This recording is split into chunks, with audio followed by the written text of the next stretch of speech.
이번 주제와 관련해 두 개의 영상을 준비하면서 저는 이재명 대통령 집권 이후에 무엇이 보수층을 움직이고 보수라 참칭하는 극우 세력과 일부 진보 운동권 세력이 이재명 대통령의 국정 운영과 인사권 그리고 정책에 대해 그렇게 반발하는가에 대해 생각해 보았습니다.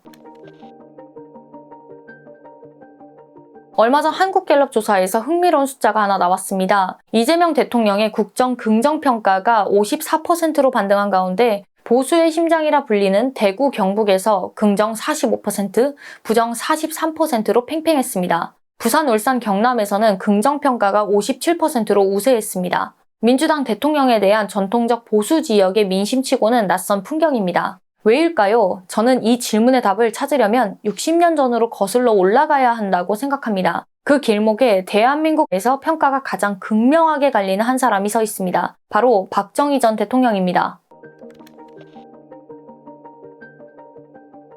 1961년 5월 16일 박정희 소장이 군사 쿠데타를 일으켰습니다. 국가재건 최고회의를 발족하고 6월 6일 국가비상조치법을 공포하며 사법, 입법, 행정을 모두 장악했습니다. 최고회의 의장의 취임에 실권을 쥔 그는 혁명 공약으로 정부를 민간에 이양하겠다고 약속했지만 그 약속을 깨고 군복을 벗은 채 대통령 선거에 출마해 당선됐습니다. 제3공화국의 시작입니다.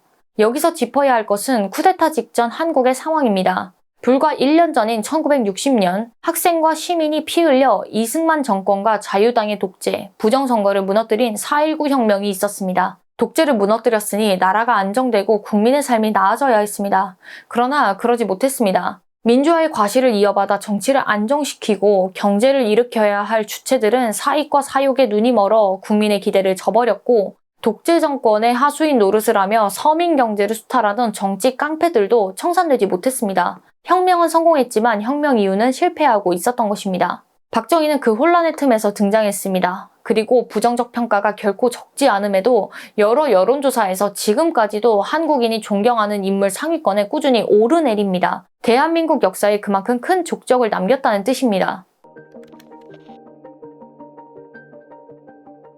공부터 보겠습니다. 1961년 21억 달러에 불과하던 최빈국 한국의 GDP는 2025년 1조 8,600억 달러로 약 850배가 됐습니다. 1인당 GNI도 85달러에서 36,200달러로 425배 늘었습니다. 이 기적의 출발점에 박정희 시대의 경제개발 5개년 계획이 있었다는 것을 부정할 한국인은 많지 않을 것입니다. 그는 정부주도 경제정책과 수출주도형 산업화를 밀어붙이며 한국을 경공업에서 중화공업 국가로 바꿔놓았습니다.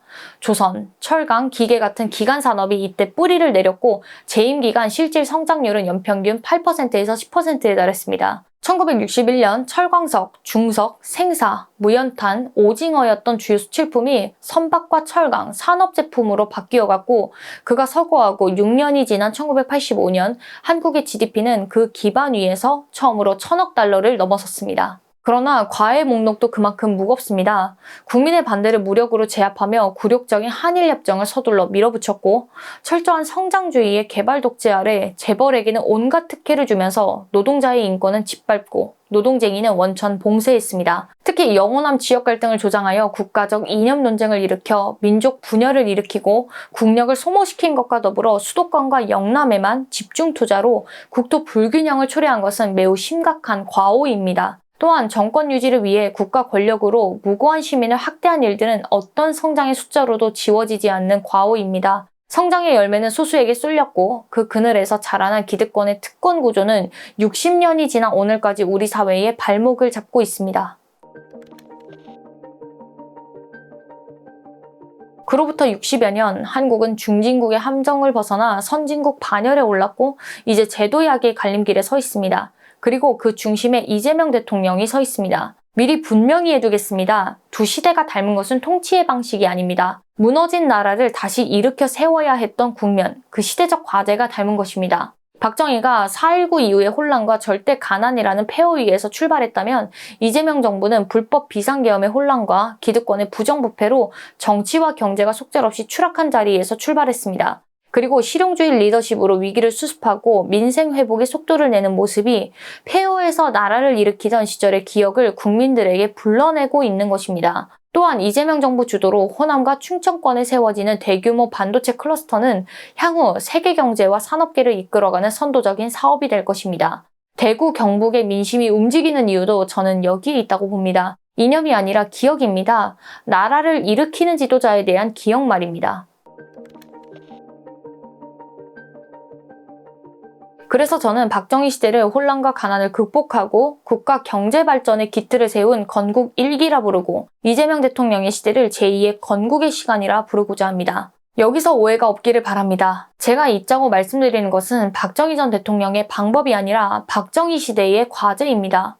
그 시대는 절대 가난이라는 과제를 풀었지만 그 대가로 민주주의와 노동자의 인권을 희생시켰습니다. 그래서 제2의 건국의 성패는 첫 번째 건국과 무엇이 달라지느냐에 달려 있습니다.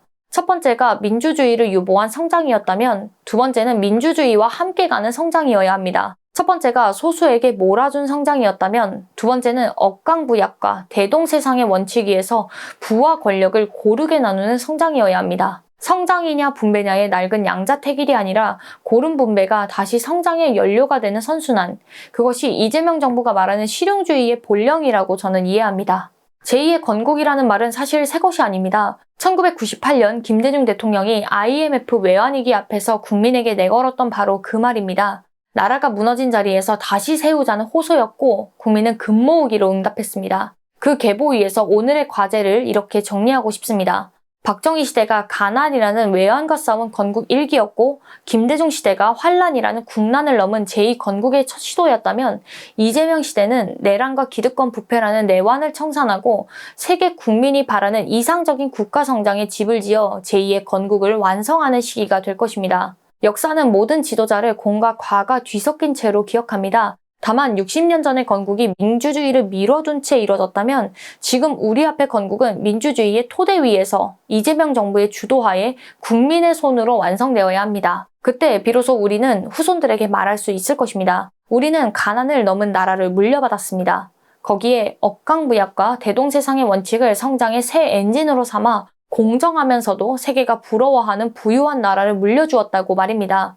박정희 시대의 첫 번째 건국이 배고픔에서 우리를 건져냈다면 이재명 시대의 두 번째 건국은 공정한 풍요로 우리를 데려가야 합니다. 그리고 그 건국의 주인공은 국민일 것입니다.